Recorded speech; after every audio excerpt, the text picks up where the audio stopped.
I'm just trying to keep an eye out for another totem or something like that, since you know, they seem pretty important. Okay. Well, I'm pretty sure that somewhere in this crazy place we used to have a spirit board. We're not doing Ouija boards. Stop. Yeah, they're fun, right? Those things are a joke, man. They don't do shit. No way, bro. I mean, we used to do it all the time, me and... Well... Josh, no hot water's kinda major oversight, don't you think? Yeah. Yeah, you just gotta fire up the boiler. It's in the basement.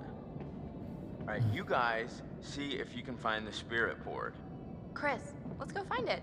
It'll be like a scavenger hunt. Hold on, I have a quick story to tell regarding this because I don't believe in Ouija boards that much, but me and my friend a couple years ago, we actually had to use one for fun, right? So here's what happened. 2 years ago, me and my friend were hanging out in his apartment, and one of their friends apparently left their Ouija board at his place, and she never, you know, came back to pick it up or whatever. And I thought that was kind of weird, right? So she just kind of left her Ouija board there, and we decided to mess with it one day, right? Because we were bored, and our online classes were not really doing much, so we played around with it. And I asked a few questions to the Ouija board, right? For fun. We did the whole thing where it's like, oh, we said hello and goodbye, like how you're supposed to with if there's anything in the Ouija board or like around the house.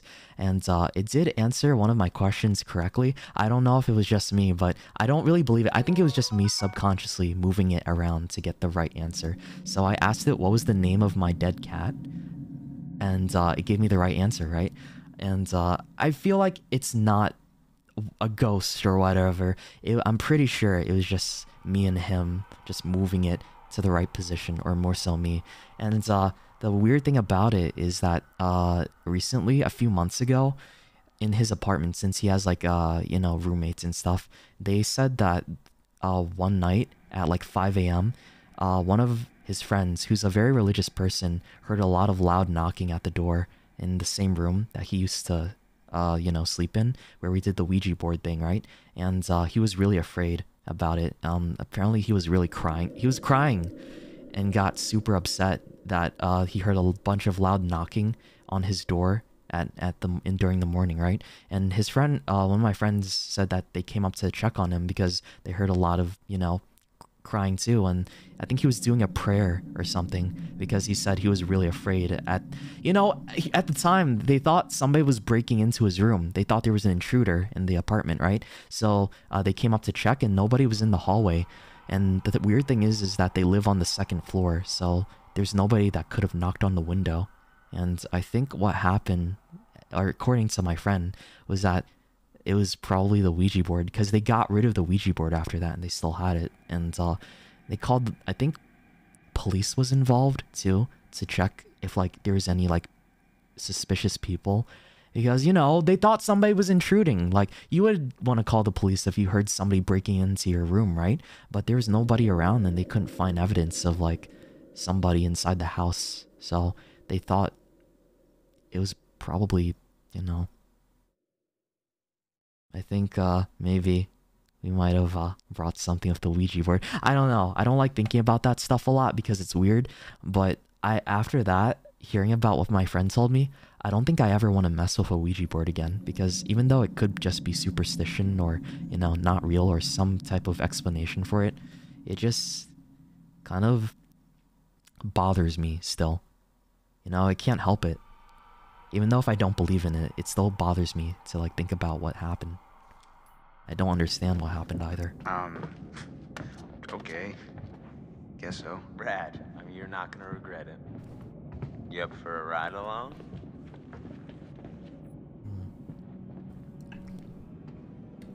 Oh, are we still doing the thing? Okay, fine. Yeah, it's really, I'm sorry, but I had to share the story, because to let you guys know, like, hey, this is real, I think. Or it could be real. Or maybe there's something more that I don't know about.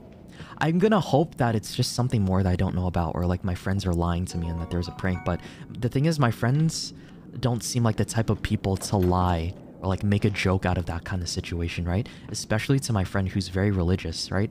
And he would not be happy with all of them if they were to pull a prank like that. So I really doubt it's a prank, since they would never, I don't think they would ever do something that mean to him.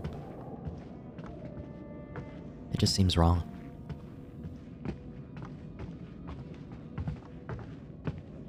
Never do it again, please. Yeah, I'm never touching it again.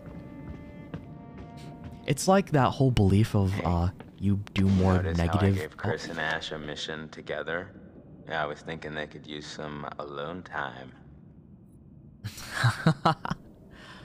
Okay, Chris needs to go for it. They're sweet together. I'm just gonna say they're sweet together. They are very sweet together. I wish they'd just freaking get on with it already. I swear, they just need, like, something to bond over, you know, some sort of traumatic event to send them into each other's arms. I mean, at this rate, they'll be in the geriatric ward before Chris makes a move. So yeah, back to what I was saying. My family believes in the more you talk about bad, creepy stories, so the more you talk about urban legends and creepy stories and talk about like myths and curses and all that type of stuff, you're inviting a lot of bad energy into your house. And if you keep talking about it, it's more likely that bad things are gonna happen.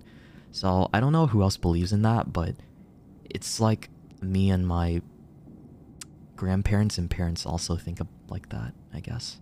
It's really weird, you know? So that's why I tend not to talk about that kind of stuff, but, you know, it's an exception this time around. It's kind of cool. Good morning. Give me a second. We're gonna move over. Oh! Why'd I shrink? Oh my god. Maybe I am short. That was weird. Hold on. Let me go over here. I'll be back in a second.